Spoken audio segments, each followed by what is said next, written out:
And welcome to the Ron Johnson Discipleship Podcast. We're going to be declaring the Lordship of Jesus today, and we're so glad that you are able to be a part of it. There's so much happening in our world around us, and what I love about this podcast in particular is because we talk about Christian worldview.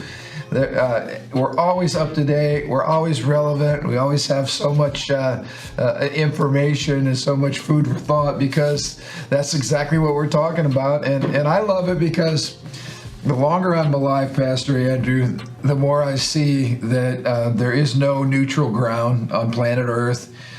Jesus claims it all, and he's either Lord or else you're worshiping some false, ridiculous ideology that eventually, as we talk about in worldview training, like your worldview needs to be coherent. It needs to stick together. It needs the ideas need to be logically consistent. It needs to hold together. And what I love about just watching a world going crazy, not that I like it going crazy, but you see that everything is like blows apart eventually. If it's not centered on truth, it's not centered on Jesus, then you see the irrationality, the stupidity, the blindness, the immorality. All that we're watching a dumpster fire of humanity happening right now all across American culture, because the farther we get away from Jesus, the more everything just burns up. Well, I think the scariest thing is in the middle of this dumpster fire, you got people trapped in it, and people don't even care, people don't even know. They're cheering the dumpster fire on thinking it's a spectacle. Dumpster fires don't end well. And while on the one hand, I guess I am entertained at the fact that falsehood and lies, end up being exposed. The sad thing is ideas have consequences, and people are, unfortunately pay the price for these consequences. You cannot deny ultimate reality and have it go well for you. I remember one of the Christian theorists and Christian worldview philosophers, I think it was Cornelius Van Til, said, you can't ride your bike in the wind and spit and not have, basically your spit come back and hit you in the face. That's what happens when your worldview flies in the face of reality. It just does not fit. And eventually you're getting it back in the face. And that's, I think, what we're seeing happening on a variety of fronts. First of all, I think it's fitting that we begin this podcast in honor of the Academy Awards or the Oscars or whatever that was, with me slapping Pastor Ann. How dare you suggest that you know the truth about anything? But anyway, what a ridiculous spectacle. Of course, you have a little bit more appreciation for the Oscars because you're a little bit more of a Hollywood connoisseur than me. Well, I like movies and storytelling. I have zero appreciation for the Oscars. I don't think I've ever watched an Oscar in my life. I think the last time I watched an Oscar was literally like 30 years ago. Well, maybe not 30, 25 years ago. Even 25 years ago, it was so condescending. It was so like higher ivory tower elitism. That 20 years ago, I'm like, I'm not watching any of this. There's a bunch of people patting themselves on the back, telling themselves how great they are in their echo chamber. 20 years ago. Now it's becoming this crazy dumpster fire, and demonstrated by what happened a couple nights ago. I mean, the absurdity, and obviously, Will Smith seems like a decent guy. At least years ago, he was a likable guy. But you look at the tragedy of his marriage. Supposedly they have an open marriage, and you're trying to take high moral ground by slapping a comedian who's making a joke. And when the fact of the matter is, if you loved your wife, why don't you focus on your marriage? Why don't you not have an open marriage where your wife sleeps with whoever she wants to, and obviously you do too? I mean, to try to pretend like there's some moral outrage in a situation like that, to me, is just the height of absurdity. And that's the whole event, is like celebrities trying to take moral high ground when they're the last people in the world that have any voice for morality or a moral high ground. Well, the hypocrisy, everyone mentioned it. Like, I think the Academy came out, I think later they came out, they're doing like an investigation into the situation, which I don't know how much you investigate. It's all on live video, but before that they sent out a message or a tweet saying like, we don't condone your violence, and then Meanwhile, here's the Academy Award Will Smith. And again, like without taking aside Chris Rock or Will Smith, whatever. To me, it's just a dump. Like you said, it's a mess all around. Academy hypocrisy. Will Smith, Chris Rock. I mean, again, like she's making fun of her. It's a mess all around. I have no loyalty in all this, except to kind of demonstrate exactly what you said. It's like they have no moral high ground. Like I was listening to Ben Shapiro. Yeah. And I don't always agree with Ben, but he definitely says a lot of good stuff. And he just says, look, they are really good at one thing, like making movies. But for and they make great money, become gazillionaires doing that one thing really well. In our culture, that's what feeds it. Okay, I'm not even arguing with that.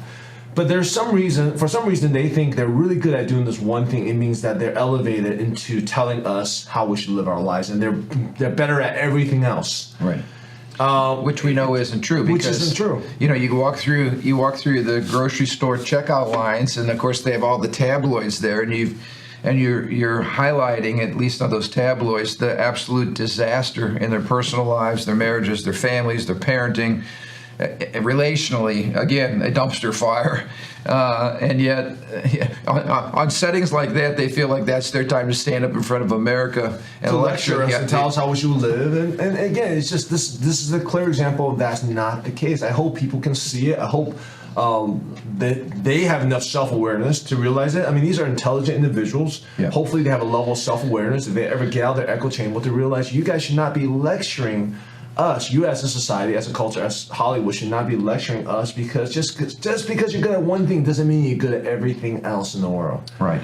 And you highlighted a really good point, because we also saw just the absurdity of this progressive worldview lived out as it relates to corresponding with reality. That's the other thing about a worldview. It should fit reality. It should be livable. And we saw the nominee for the Supreme Court justice, they're officially calling her KBJ. Again, this is a very bright woman. She got multiple degrees from Harvard. And, of course, Senator Marsha Blackburn from the state of Tennessee, great lady. Met her through Tony Perkins and FRC, strong Christian woman, godly woman. She asked a simple question. About what can you define what a woman is, and here you have a Harvard-educated, multiple-degree, incredibly bright woman. It's not that she does not know the answer to the question; it's that her progressive Democratic Party will not allow her to answer the simple question, because, of course, they're playing with this whole gender bender philosophy right now. And to answer that question would put you in a binary camp, right? Men, women, gender, tradition, Christian worldview camp, and they can't handle that. So you brought out a really good point. I want you to highlight this. When it was her answer that was especially alarming. She not only could not define it, but she said the reason she was not capable of defining it was she was not a biologist. Unpack that for us, because, that opens a whole can of worms as to moral authority or who's able to have an opinion about anything in our culture. Right. So, I mean, this is pushing the idea of elitism to the extreme. Okay. I was watching a YouTube clip of a mom or a lady arguing with activists at some swim camp where I think Leah Thomas was competing, and she was arguing the case that he should not be competing with women, and the activist was like, "Are you a biologist?" And she said, "I don't need to be a vet to know what a dog is." Right, exactly. I remember hearing that. I was like, "Wow, that's really profound." If you really think about it, the whole point is, people say stuff like that all the time. Like, "Are you a biologist? Are you a psychologist? Are you a teacher? Do you have these certifications that these ivory tower institution hands out?" They control the ivory tower institution, and they control who gets the degree. And meanwhile, if you get the degree, then you have the certification to be able to say certain things. Now, to a certain level, that's correct. Like there are experts in certain things. In a certain area that's like super high elite, that most commonly people who have not read the in-depth research and done years and years study. But this is taking that to extreme, pushing all the extremes to say, unless you're a biologist, you cannot answer what is a woman and what is a man. I mean, then I could see them saying, hey, you know what? Because you're not a children's psychologist, you cannot parent your child. Right. Unless you are you have some crazy degree in education, you cannot know what is teach kids, or you cannot decide what to teach kids at a young age, because it's not backed by whatever science and filter that we have allowed to be filtered in. And we know, as well as society knows right now, that academic science is as biased as anything these days. But this push towards elitism, it's scary. Yeah. It's scary to a certain degree, you know? So your voice is silenced if you're not an expert at whatever it is that you're supposed to be speaking on. And of course, the obvious point is you don't have to be an expert or a biologist to know what a man is or a woman is or what a dog is, or if you're a parent, obviously you can parent your children without going off and getting a doctorate in child psychology or child development. And I know many people who have high-level degrees. Just because they have a degree, it doesn't mean they actually know anything. These are all examples. There's PhDs, and there's people who have great knowledge and wisdom and common sense, and there's people with degree. And they're doing is pushing an agenda, as we see in our government today. So it's not that clear cut. Right. And to say, well, you have no voice to speak, or I can't speak on this because I don't have these degrees. So many times it's just a shield. It's just a excuse to not dive into some basic answers. Well, and we've seen this happen for years with the abortion argument, where a woman will say, hey, you don't have an ovary, you don't have a uterus, so you're not, your opinion on the issue of life or whether this is morally wrong is all of a sudden canceled because you're not a woman. Well, again, you don't have to be a woman to speak out morally on the whole issue of abortion and on the sanctity of life. You know, even the issue of when does life begin? You know, we act like this is some question just for the elites to answer, but it's not. It's a simple biological answer to that. It doesn't take a rocket scientist to figure out what is a male, what is a female. It's interesting. You know, I was just seeing in that case with the swimmer from University of Pennsylvania, who's calling himself now Leah, but it was Will, right, beforehand. After they took the picture of him winning this NCAA race, NBC doctored the picture, photoshopped the picture to get rid of his Adam's apple and to get rid of any kind of male imperfections that, according to them, that were on his face, so that he could be softer looking and more feminine looking. But here's the sad thing: it's all driven to push an ideology that basically doesn't fit reality. We know what a man is. We know what a woman is. You know, we're talking about, biological differences that you just simply can't erase. That our gender is built into our bodies. It's built in biologically. It's built in with our DNA. And you just can't erase these things, and you certainly can't Photoshop them away, which is exactly what NBC is trying to do. Again, not because they care about truth, because they're pushing an ideology, and they're setting themselves up as the experts, and anybody that doesn't agree with that position gets silenced. And as you point out, this is really, really scary as it relates to, free speech, religious liberty, and just life in general. Elitism. The Bible actually talks about elitism. I mean, there was a time in the history of the church in which people aren't allowed to or aren't able to read the Bible, because it was in whatever Latin or whatever, that most people don't have access to Latin and stuff like that. Again, it is the idea of an elitist group, small group of people making decisions for everybody. By this logic, then no one should be able to vote. Only experts can vote. Because hey, I'm not expert in tax law. I'm not expert in economy. I don't have an economic degree.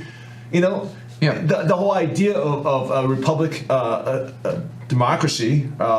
Is that we are every person has an opinion, has a voice, has a vote. Right. And even if you're not expert in the area, we would I don't have a degree in the area. I can do study, I can read things, I can look at reality and make good enough decision. Or else we're back to oligarchy and kings and whatever. Well, and we saw this especially apparent during the whole COVID thing, because all of our policy went back to basically Dr. Fauci in a white robe, telling everybody that he was the expert and CDC is the expert. And so now we have basically one unelected expert making policy for the United States of America, 330 million plus people. And I just saw where Senator Rand Paul was trying to pass legislation, and I think it's great legislation that basically says we are a government by the people, for the people, and every citizen has a right to their own liberties and freedoms, and nobody from the CDC and the expert white lab coat is going to be able to make policy and tell you when you can open your business, you can't open your business, that our kids have to be masked all day long at school. I mean, we went through all kinds of tyrannical things for the last 2 years, and we're still dealing with some of this stupidity. I mean, I just saw this. I'm watching the NCAA tournament, and I'm watching these guys guarding each other and playing basketball as they should be. I'm looking in the stands, and very few people are wearing a mask. But the NCAA had a rule that the cheerleaders, of all people, they need to have a mask on. So you got everybody that's basically free except the cheerleaders. And I'm like, this is just so incredibly stupid. Or you try to fly. You go anywhere in Indiana right now, no one's wearing a mask.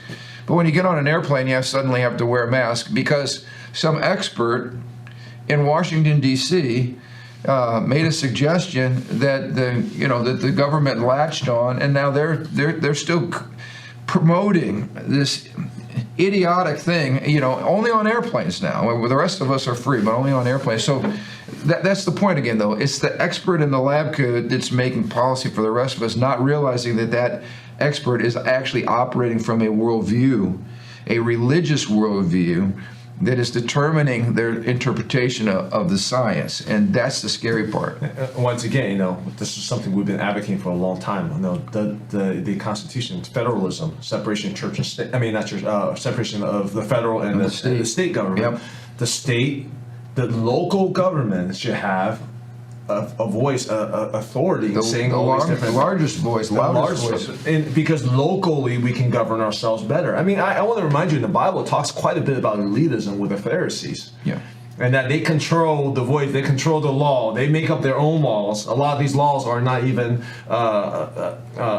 they don't even align with the original scriptures. Right. And Jesus came and called them out on that. Right. It's decentralization is so important to our republic, so important to lack of corruption. I mean, you talk about, how many CDC data or deaths was added to the death because of all these, and later they slowly kind of changed that under the radar. I mean, just corruption left and right all over our country because of centralization of these elitists. So again, for her to say, I can't answer that, I'm not a biologist. Well, you know what? It's just a symptom of a much greater problem, which is the centralization of power. Yeah. And the elitists saying, we know better, going back to Hollywood, because we make more money, because we're really good at something, we know better than you, peasants, and listen to us, because we are successful, therefore we are right. Well, and I think these hearings exposed a lot of things that cause people great concern, normal Americans great concern. Number one, when you can't answer a question like that, it shows you not that you're stupid, because she certainly isn't, but it shows you that you are absolutely pushing an ideology, a radical leftist ideology that the majority of Americans are finally fed up with. I mean, most parents, we're seeing pushback now from like Governor DeSantis in Florida and a whole lot of other states that get this. Like, we're going to erase women and women's sports and women from anything that where there's a physical, biological difference. Yeah. We're going to erase them, or anything in the sports that require strength, or anything that where men are biologically stronger. The women are going to be lost. And so, I think the typical mom and dad understands that. If you're raising daughters, as you and I both are, we realize there is no even playing field now for women as it relates to sports or anything with gender. I mean, this female, again, with male genitalia is in women's locker rooms changing in front of a whole team full of biological females. I mean, any parent just shudders at the thought. Are you kidding me? Now we're talking about Biden's talking about allowing in the prison system, men to determine whether they're really women trapped in a man's body and go to a woman's prison or to a male prison. I mean, you think about how crazy this is across the board, and it's very scary. But again, like the premise for all of this, the reason that they're pushing all this is in the name of equality, okay? And again, like, really think through that. Is this really about equality at this point? You can talk about it theoretically, but you start applying to reality. You have women, biological women, who are getting destroyed in the pool or the sport, track and field, whatever, by biological men. From that basis, is not about equality. So again, so it's really not about equality. What is the agenda about then? That's the question we have to ask ourselves. What is the agenda that's pushing? Destabilizing of families, destabilizing of our society? There's a greater play. I mean, I personally believe there's a greater scheme beyond all this, because if it's not about equality, as we see over and over again, it's about inequality. So again, we have to ask ourselves the question, okay, why are some people pushing so hard this agenda? For such a minority, small group of people, it's causing such headlines. What is the purpose of pushing, and who's funding, and who's pushing these agendas? Now you're sounding like a conspiracy theorist. Oh my God, I've been calling that my whole life. I saw a funny meme that said, now that all my conspiracy theories have come true, could somebody please create some new conspiracy theories for me to believe? I saw a meme. Like, what's the difference between conspircy theory and truth? Like 6 months. 6 months. I mean, we got like the Hunter Biden laptop that was a conspiracy theory, and then New York Times just slowly, gently be like, actually, that was true. We got the election fraud that was like, conspiracy theory. Now you got Michael Gableman from Wisconsin, used to be Supreme Court of Wisconsin, came out and says, there's rampant fraud. Which everybody knew, but except the elite. But you're censored if you talk about it, and then. You got Speaker Robin Voss of the Speaker for Wisconsin, who's really a rhino. If there's anybody who's all against, this is not real, this is not real. Finally admitting there's this rampant fraud among other states. And how about this? Just to summarize it all, when Trump talked about draining the swamp, it resonated with the average American but I don't think we realize just how deep the corruption is, even with our trusted institutions. So, we talk about the FBI, the CIA. I mean, the organizations that you thought, the Justice Department, they were actually good guys and gals on our side promoting, protecting America, and you realize the swamp is deep and wide. I mean, even talk about Project Veritas and how the FBI was wiretapped or was accessing to their information and the secret behind it. I mean, this is like super scary, like KGB stuff. Yeah. That United States, our tax dollars are funding. Because of the idea, where does it come from? My opinion is this idea of elitism. We're doing this because we know what's better for you. Yep. Accountability doesn't really mean anything for us because we know better. Rules don't really apply to us because we know better. And the only accountability in the system to deal with this elite mentality is to basically throw those folks out of office. But if there's no election integrity, obviously you can't even. That's the checks and balances, So anyway, working on that. But back to the confirmation hearings. The other disaster in that confirmation hearing was the way that her record on child pornography cases was her leniency was exposed for the felons. In the cases. And here's the part that I think is not going to bode well for the Democrats in these midterms is. The message that comes out of that is Democrats are soft on law enforcement, the police, the attack on the police. And so now we've got these people at the highest level that are sympathetic towards folks that are downloading and distributing child pornography. I mean, this is the lowest of the low. And what parent is wanting somebody at the highest court of the land who's going to be soft on law and justice? And anyway, so I think these are all like these major fault lines in our culture today that are separating people, and rightfully so, into two parts of America, And anyway, I guess the midterms will reveal what's happening. Well, it will reveal if there's election integrity, if we'll clean up the voter rolls, and I mean that's something I've been on and been studying and more, and now that more and more evidence come out, I guess I'm less of a conspiracy theorist at this point. But I just think most people. And the larger issue, when you get rid of God, from a Christian standpoint, obviously our allegiance is to the Lord, and at the end of the day, you want justice more than you want your own party to win. Like I want the bad guys thrown out, and I want to support the good. I want integrity. I want justice for all, true equality, biblical equality, even playing field, not equity, equal outcomes, but even playing field. And when you throw the Lord out, something's going to fill that void. And for leftists, it's always big government. It's power. It's power. Yeah, it's power. Yeah. It's us being in charge. Even if our people are exposed as liars, thieves, crooks, it doesn't matter. It's just that we remain in power. And that's a scary place to be, too, because now we're playing by different ideals. And yeah, you're a barbarian. This is what we call a barbarian. Yeah. Who wins in the who's the king for the barbarian? Is the guy with the biggest club. Yeah, biggest club. And that's really where we have become as a society. When you throw out God and when you throw out real equity, like you said, real justice, real truth, when you're just covering up for whatever guy's in your party, he's my buddy, so I'm going to cover. Like the whole Hunter Biden thing. I mean, unbelievable, obvious corruption. And yet that was all suppressed by a media that had an agenda to make sure that their candidate won the election. Well, the spy on the Trump campaign that recently came out to be like the Durham report and stuff like that. Again, like it's just we live in the twilight zone. That's what I feel like sometimes. Well, and it destroys our institution because people lose confidence in the whole system. Yeah. Once you lose confidence in the system, it's really not the system that's broken; it's the people in the system that's broken.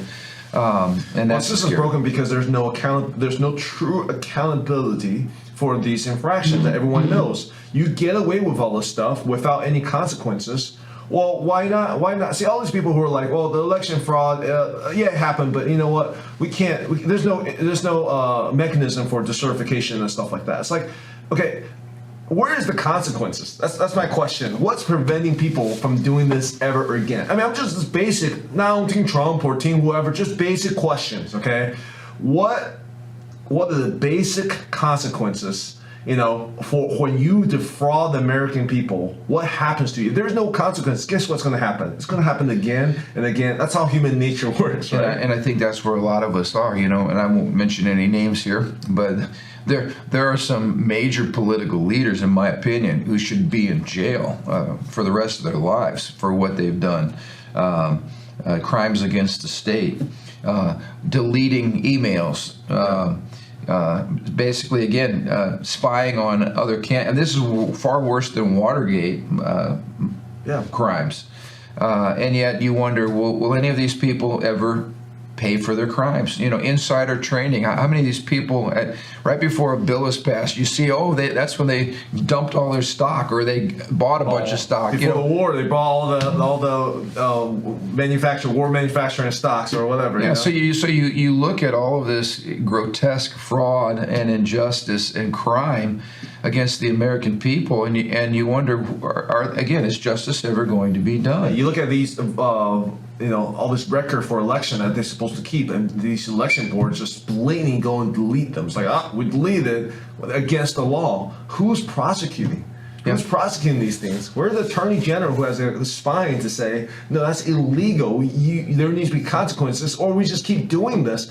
They keep blaming us conspiracy theorists for undermining the election integrity. Well, why don't you prosecute some of these guys who are breaking the law to actually uphold election integrity, So. And that's the whole idea of liberty and justice for all, right? And that's why Lady Justice is blindfolded, because it's not about parties. It's really about it gets right back to our Christian worldview and morality. There are things that are right. There are things that are wrong. Truth applies to everybody, all seasons, all people, all parties. It transcends truth with a capital T. It transcends everything. And it's rooted in the nature and character of God Almighty. When you throw God out and you throw truth out, you get the dumpster fire that we're watching right now. Yeah. And it all starts falling apart. So we probably covered enough ground today. Yeah. Little venting. Yeah. And bottom line, so what do we do about it? What we do about it is get involved. We have a lot of great candidates that have been raised up across the state. In fact, candidates that are running against incumbents. In the Republican Party, we have a super majority, and I'm excited about that. Anytime you have primaries, it's always good. It adds a bit of integrity into the system. It lets people know that they're not going unchallenged, that there's other people with other opinions and other ideas, and I think that's all healthy for the system. So get involved, and I encourage pastors who may be watching, we've had voter registration going on in our lobby for the last several weeks. we are bringing in good candidates from our area that need to be exposed to our people, and for the purpose of just simply dialogue, asking questions, getting to know the candidate. In fact, we have Jennifer Ruth Green, who's running for District 1 Congressional District. She will be with us for all 3 services on Sunday in our lobby area, just to meet and greet people, let you ask her questions. This to me is what churches should be doing. It's promoting a healthy sense of a constitutional republic where we get to know the people who are supposed to be representing us or seeking to represent us. Mm-hmm. And so we encourage you, if you're in our area, come on out. You definitely need to meet this woman. She stands for so much of what we would consider biblical morality, biblical values as far as an understanding of government. What else we got? Market share? Yeah, to me, one of the most powerful ways that we should be getting involved is to usher the kingdom of God to earth, like we're commanded by the Lord's Prayer. Yeah. And because right now what we see is really a battle of different kingdoms. Yeah. There's an invasion of different kingdoms, demonic kingdoms, okay, on the earth. They cause destruction. They have their own rules. They have their own values. They can say one thing and act a completely different way. Yeah. And what we as Christians are commanded, followers of Jesus are commanded, is to usher in, to reveal the kingdom of God. So this is the reason why kingdom businesses, which is probably, it's not just business, any institution, family institution, you might have start a little Bible study, you might start a little, nonprofit, whatever it is. But I think in a business world, when you start a kingdom business, it's the most practical representation, because when you're the boss, you actually have a great authority to be able to enact the policies or the culture of God's kingdom. Right. The Bible, Jesus says, I've given you the keys to the kingdom. Whatever you unleash on earth will be unleashed in heaven. Whatever you bind on earth, bind in heaven. This is a powerful promise. Yep. And we see right now how these powerful, not of God's kingdom's enterprise, you're talking about your Googles, your Facebooks, whatever, the impact they have, not just social media, but just any pharmaceuticals and tech company. Just throwing a bunch of business under the bus, but you see the powerful the impact that Disney on Florida and just all these different things, because they're pushing the agenda. And what we need enterprises who says, you know what, this is not my enterprise. This is God's enterprise. How can we reveal God's kingdom? That really, to me, is the way to really push back against this. It's not, we got to vote, we got to speak on it, we got to talk about these different things, but we got to create our own system, our own process, our own network, our own relationship, our own product, kingdom network, kingdom relationships to counter what the other side's doing. So that's this Saturday. Our market share, we talk about that. We talk about worship is in everything we do. It's not just church on Sunday. Worship needs to be on 9 to 5. It needs to be at home. It needs to be in the ballpark. It needs to be when we're driving to work. This coming Saturday, 8 o'clock, we have breakfast. Free breakfast, come on out. It's a good way to start any meeting with absolutely breakfast. If you are interested to come, please come to elstones.org and register on our link on our website, because we need to know how much food to provide. But we're talking about kingdom calling. We're talking about how the call. What does it look like to operate in the marketplace where Jesus Christ is Lord of your life, and then you're bringing those principles into the way you do business, or the way you serve, or the way you lead in the marketplace? The call is not just for people in the church or pastors or missionaries. The call is for every single one of us. I think that's our biggest. We look at all these cultural issues today. I think the biggest reason why is because we have reserved the call of God, the worship of God, only to the clergy. No, every single person who has been touched by the Holy Spirit, who has a calling to follow Jesus, has a call in wherever they are right now. Yeah.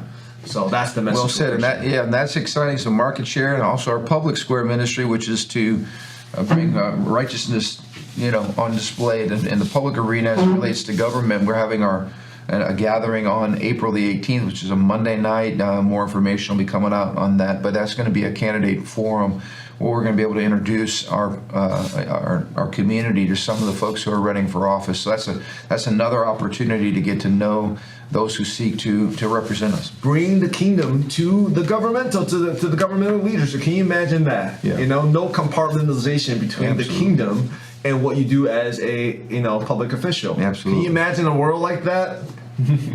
Well, that is the world in which we live. There is no neutral ground, so we might as well figure that out. People say all the time, like, that's my private faith, and this is no, the kingdom is everywhere. There is no private faith. It's time to go public. Everybody else says it's time for the church to go public. So we're glad that you tuned in today. Hope you'll help us get the word out, and we'll be talking about these issues. In fact, I'm going to be doing a series probably this summer really focusing on how we got into the situation where we don't even know how to just define a man or a woman.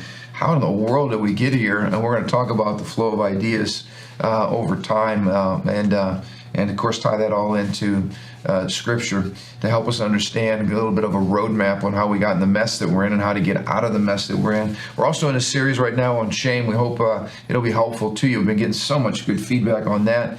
And so tune in at elstones.org and go to our media link there, and you can get caught up on some of the series that we've been doing on this powerful topic of shame. So until we meet again, we'll see you next Thursday. Have an incredible week.